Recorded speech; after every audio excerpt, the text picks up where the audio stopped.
उसने कहा कि ब्राह्मण सबके बाप हैं। तो उस जाहिल ने सोचना चाहता कि क्या उसकी मां ब्राह्मणों के पास सोई थी जो वो ब्राह्मणों से पैदा हुआ। और समाज ने ऐसे लोगों का बहिष्कार करना चाहिए। जूतों की माला डाल के ऐसे लोग गधे पे बिठाने का काम करना चाहिए जो समाज के विषय में ऐसी घटिया बात बोलते हैं। वो क्या है, अब तो वो संदेह के घेरे में है। क्योंकि गुज्जर अगर इस किस्म की बात करेगा तो मैं निश्चित रूप से उसे संदेह के घेरे में लूंगा। जय हिंद साथियों, मैं आपके साथ मुस्तफा चौधरी और मेरे साथ सामाजिक कार्यकर्ता मांगेराम सलारपुरी जी मौजूद हैं। अभी हाल फिलहाल कुछ दिन पहले लोनी विधायक नंद किशोर गुर्जर ने एक बयान दिया है जिस पर काफ़ी विवाद छिड़ा हुआ है। नंद किशोर गुर्जर गुर्जर समाज से आते हैं और उन्होंने ब्राह्मणों को लेकर जो कहा उस पर बहुत सारे लोगों की आपत्तियां हैं, क्योंकि नंद किशोर गुर्जर जी ने कहा है कि ब्राह्मण सबके बाप हैं, गुर्जरों के बाप हैं, सैनियों के बाप हैं, दलितों के बाप हैं, यानी कि सब SC ST OBC जितने भी समाज भारत में हैं उन सब के बाप ब्राह्मणों को उन्होंने बताया। मांगेराम जी गुर्जर समाज से ही आते हैं, सामाजिक कार्यकर्ता हैं और अपने राय बेबाकी से रखते हैं। तो मांगेराम जी, पहले तो आपका बहुत बहुत स्वागत। धन्यवाद भाई मुस्तफा चौधरी। विधायक जी का बयान तो आपने सुना ही होगा जी, कैसा लगा? पहली तो बात यह है कि कुछ छिछोरे पंथी में या कुछ नालायक किस्म के लोग कई बार समाज में पैदा हो जाए और कई बार अच्छा पद प्राप्त करने में भी कामयाब हो जाए। अब उसे राजनीतिक मोड़ कहें या अल्प बुद्धि कहें, वैसे तो एक चुना हुआ प्रतिनिधि इस किस्म की अगर भाषा बोल लेगा तो उन लोगों पर ज्यादा फर्क पड़ेगा जो कुछ लोग उनके अपने संपर्क के पर्सनल लोग हैं। दूसरी बात यह हुआ कि आपने कहा कि वो गुज्जर कम्युनिटी से आने वाला व्यक्ति है, तो वो नालायक गुज्जर है।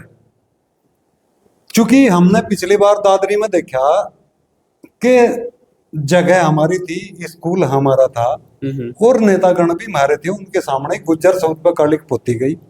तो ये बेशरम नेता मैं कहूंगा जो गुज्जर समाज में पैदा हुए, ये हमारे देश का नहीं हमारी कम्युनिटी का दुर्भाग्य है कि गैर जिम्मेदार लोग चुन के जा रहे।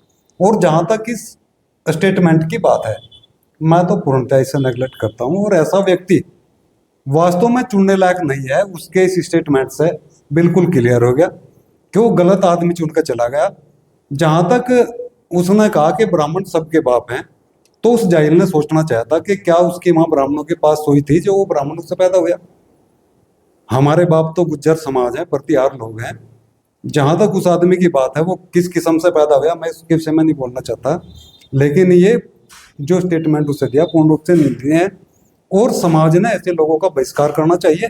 जूतों की माला डाल के ऐसे लोग गधे पे बिठाने का काम करना चाहिए जो समाज के विषय में ऐसी घटिया बात बोलते हैं और माताएं बहनों के लिए ऐसे वर्ड इस्तेमाल करते हैं। आपने प्रतिक्रिया दी, और क्योंकि नंद किशोर गुर्जर को हिंदू हृदय सम्राट भी बोला जाता है, वो हिंदुत्व की भी बात करते रहते हैं और हिंदू शास्त्रों में तो लिखा है ब्राह्मण मुख से पैदा हुआ है, क्षत्रिय भुजाओं से पैदा हुआ है, शूद्र पैरों से पैदा हुआ है, इस तरह की बातें लिखी हुई हैं। तो अगर उस संबंध में अगर उन्होंने कहा है कोई, तो ये तो शास्त्रों के आधार पर भी धार्मिक आधार पर भी इस तरह की कुछ चीजें हैं। देखो, मनुस्मृति में कुछ इस किस्म के सेंटेंस ब्राह्मणों ने इस्तेमाल करे जिसमें उन्होंने खास तौर से OBC समाज टारगेट करा, SC ST समाज टारगेट करा। उन्होंने कहा कि ये लोग कोई पैरों से पैदा हुआ, कोई कहीं से पैदा हुआ। ये तथ्य गैर लॉजिक तथ्य है, इनका कोई मैच नहीं है। दुनिया में कोई भी इंसान मुंह से पैदा नहीं होता है, पैरों से पैदा नहीं होता है या भुजाओं से पैदा नहीं होता है। सब उसी तरीके से पैदा होते हैं जो प्रकृति का नियम है। कुछ जाहिल लोग इस किस्म की किताब लिख रहे हैं, ऐसे स्टेटमेंट लगा दें उसमें कि ये गैर लॉजिकल चीज है, इन्हें पूरी विश्व में कई मान्यता नहीं है। इन लोगों का तो क्या जिक्र करा जाए, इन किताबों का क्या जिक्र करा जाए जो इस तरीके की भाषा या इस तरीके के स्टेटमेंट प्रचारित करते हैं। लेकिन नंद किशोर गुज्जर का भी आपने नाम लिया, गुज्जर शब्द उसके आगे जोड़े, हालांकि वो क्या है अब तो संदेह के घेरे में है। क्योंकि गुज्जर अगर इस किस्म की बात करेगा तो मैं निश्चित रूप से उसे संदेह के घेरे में लूंगा। हो सके कुछ डाउट हुआ हो सके वो किसी और हिसाब से अपने आप में गुज्जर पेश कर रहा हो, तो आप उसे गुज्जर कहना बंद करें। मैं तो उसके साथ गुज्जर लगाने से भी परहेज कर रहा, क्योंकि इस किस्म की भाषा एक ऐसा व्यक्ति जो चुना हुआ व्यक्ति है उसे नहीं बोलनी चाहिए, क्योंकि समाज में उन लोगों से बहुत सारी अपेक्षाएं होती हैं। तो वो कौन सी मजबूरी होगी जो नंद किशोर जी ने ये बात बोलनी पड़ी? आप कैसे देखते हैं इसको? क्यों, किस मजबूरी में दिया होगा, या उनको क्या लाभ हानि हो सकती है देखो, दो परिस्थिति में आदमी ऐसे स्टेटमेंट देता है, या तो नशे की हालत में हो या फिर उसे किसी किस्म का लालच हो। अब लालच में कोई दूसरे ने अपना पाप बतावेगा, वो तो कुत्ते से भी बदतर है, या वो दबाव में बतावेगा तो भी उसकी यही हालत है। तो मैं तो ये कह रहा हूँ कि वो स्टेटमेंट उसका किसी भी तरीके से समाज में कहने लायक तो है नहीं, और ना ही इस विषय पर चर्चा करनी चाहिए कि ऐसा आदमी क्या बोलता है, क्यों बोलता है। उन लोगों की मैं समझता हूँ चर्चा करना भी अच्छा नहीं है। जिस विधानसभा से वो चुनाव लड़ते हैं वहाँ पर गुर्जर भी काफी संख्या में है, तो और इस बयान के बाद राजनीतिक उन्होंने लाभ होगा, हानि होगी? देखो, वास्तव में अगर वहां जागरूक गुर्जर हैं तो लाभ का तो कोई मतलब नहीं है, और फिर वो इस किस्म का स्टेटमेंट देगा ऐसा आदमी तो वैसे ही समाज से बहिष्कृत होना चाहिए, समाज से निकलना जाना चाहिए। उसे समाज में रहने का कोई यकीन नहीं है। जो सारे गुजरों का बाप किसी चीज ना बताओगा, वो या तो मंदबुद्धि आदमी है या फिर वो कोई सस्ता नशा करने वाला आदमी है जो ऐसा बोल रहा है। ऐसा मेरा अपना मानना है। तो यानी कि आप पूर्ण रूप से नंद किशोर के बयान से असहमति जताते हैं? नहीं, कोई देखो, नंद किशोर से अलग अगर कोई भी आदमी ऐसा स्टेटमेंट देगा तो मैं उससे सहमत बिल्कुल भी नहीं हूँ, चाहे वो हमारे समाज का है, कोई दूसरे समाज का, कोई ऐसे लॉजिकल बात करेगा।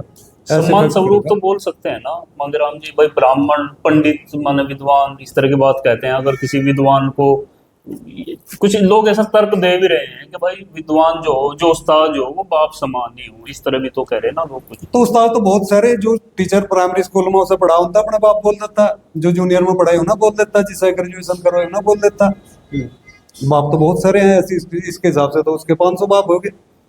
तो ये मंदबुद्धि इंसान है, ऐसा नहीं होना चाहिए, नहीं बोलना चाहिए किसी भी आदमी ने कि फला बाप है, ढिकला बाप है। कल कोई और उठ के कह देगा कि मेरा फलाना बाप है, तो भाई गुजरों के कितने बाप होंगे यार? समझ में एक बात नहीं आ रही। कई बार ऐसा आदमी बोल दे भाई मेरा फलाना बाप है, भाई कितने बाप होंगे तेरे? भाई हमारा तो एक ही बाप है, मैं गुजर प्रतिहार लोग, हमें किसी चीज से कोई ऐसी चीज। अच्छा, ये बयान तो नंद किशोर गुर्जर जी का है, और क्योंकि उन्होंने एक अपने उसमें परिप्रेक्ष्य में तो दिया नहीं, सबको लपेट दिया इसमें तो भाई सबके हैं। तो बतौर आप जैसे गुर्जर हैं, तो इससे आपकी भावनाएं आहत हुई हैं या कैसे लिया आपने फिर ये बयान? देखो, वो या भाई ऐसा सारे, ले लिया कि भाई ठीक है, उसने कह दिया भाई ये वो जाने है उसकी बात? नहीं नहीं, वो सारे गुजरों का ठेका किसने दिया उसने? भाई एक आदमी सारे गुजरों का ठेकेदार कैसे हो गया? हो सका उसे अपने बाप पर डाउट हो, वो अपना ही तो बता सके, सारे गुजरों कैसे बता देगा? ओबीसी पूरे नहीं, एक गधा आदमी अगर कोई अनलॉजिकल बात करेगा तो कहना गया कि भाई वो तो सारों के बारे में कर रहा है, सारों के बाप फलाने कैसे बोल देगा वो? ये आदमी राजनीतिक परिप्रेक्ष्य में इतने घटिया किस्म के लोग हैं, ये इतने तक बिक जाए कि इनके सामने अगर गुज्जर शब्द पर काले की भी पोती जाए तो भी इन बेशरम लोगों ने शर्म नहीं आती। इनसे ज्यादा अपेक्षा रखना या समाज के विषय में कोई अच्छा बोल देंगे, अच्छा कर देंगे, मुझे तो इन लोगों से कोई उम्मीद नहीं है। तो एक विधायक से आपको ऐसी उम्मीद नहीं थी, अपेक्षा नहीं थी? नहीं, मैं तो मान रहा है हमारे से गलती हुई, हमारे लोगों से विधायक बनाया। ऐसा आदमी विधायक बनने, चपरासी बनने लायक भी नहीं है। या तो गर्दस हमारे समाज में पता नहीं कहाँ से चढ़ लाया, मैं तो इसके पूर्ण रूप से खिलाफ हूँ। बहुत बहुत शुक्रिया थे मंगेराम सलारपुरी जी, जिनको आपने सुना। आप भी अपनी राय कमेंट बॉक्स में दें। धन्यवाद। धन्यवाद।